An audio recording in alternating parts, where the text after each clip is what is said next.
ನಮಸ್ಕಾರ. ಎಲ್ಲ ಪಾಕಪ್ರಿಯರಿಗೂ ವೆಜ್ಜಿ ಖಾನಾಗೆ ಆತ್ಮೀಯ ಸ್ವಾಗತ. ವಿವಿಧ ತರಕಾರಿಗಳನ್ನೊಳಗೊಂಡ ಪೌಷ್ಟಿಕವಾದ ಸುಲಭವಾದಂತಹ ಕೇರಳದ ಆವಿಯಲನ್ನು ತಯಾರಿಸುವ ವಿಧಾನವನ್ನು ಇಂದು ತಿಳಿದುಕೊಳ್ಳೋಣ. ತಯಾರಿಸಲು ಬೇಕಾದಂತಹ ಸಾಮಗ್ರಿಗಳು: ಮಿಶ್ರ ತರಕಾರಿಗಳು, ಬೀನ್ಸ್, ಕ್ಯಾರೆಟ್, ನುಗ್ಗೆಕಾಯಿ, ಬಾಳೆಕಾಯಿ, ಮಂಗಳೂರು ಸೌತೆಕಾಯಿ ಮುಂತಾದವು ಸುಮಾರು 2 ಬಟ್ಟಲು, ಕಾಯಿ ತುರಿ ಅರ್ಧ ಬಟ್ಟಲು, ಹಸಿಮೆಣಸಿನಕಾಯಿ 2, ಕರಿಬೇವಿನ ಸೊಪ್ಪು 2 ಎಸಳು, ಜೀರಿಗೆ 1.5 ಟೇಬಲ್ ಚಮಚ, ಮೊಸರು 1 ಬಟ್ಟಲು, ತೆಂಗಿನಕಾಯಿ ಎಣ್ಣೆ 1 ರಿಂದ 2 ಟೇಬಲ್ ಚಮಚ ಮತ್ತು ರುಚಿಗೆ ತಕ್ಕಷ್ಟು ಉಪ್ಪು. ತಯಾರಿಸುವ ವಿಧಾನ: ತರಕಾರಿಗಳನ್ನು ಸಮಾನ ಆಕಾರದಲ್ಲಿ ಕತ್ತರಿಸಿ 1 ಎಸಳು ಕರಿಬೇವಿನ ಸೊಪ್ಪಿನೊಂದಿಗೆ ಬೇಯಿಸಿಕೊಳ್ಳಿ.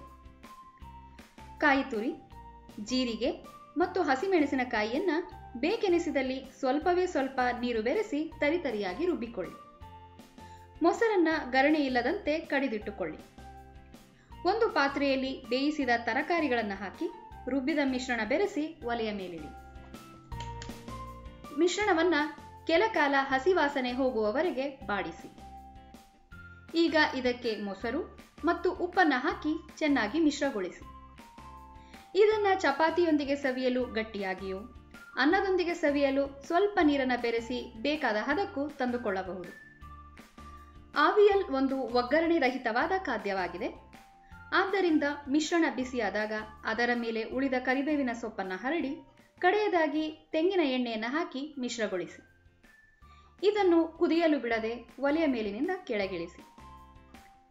ತಯಾರಾದ ಆವಿಯಲನ್ನು ಚಪಾತಿ, ಪೂರಿ ಮತ್ತು ಅನ್ನದೊಂದಿಗೆ ಸವಿಯಿರಿ.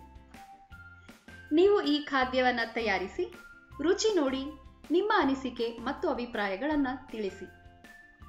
ಮತ್ತೊಂದು ರುಚಿಕರ ಖಾದ್ಯದೊಂದಿಗೆ ಮತ್ತೆ ಭೇಟಿಯಾಗೋಣ. ಧನ್ಯವಾದಗಳು.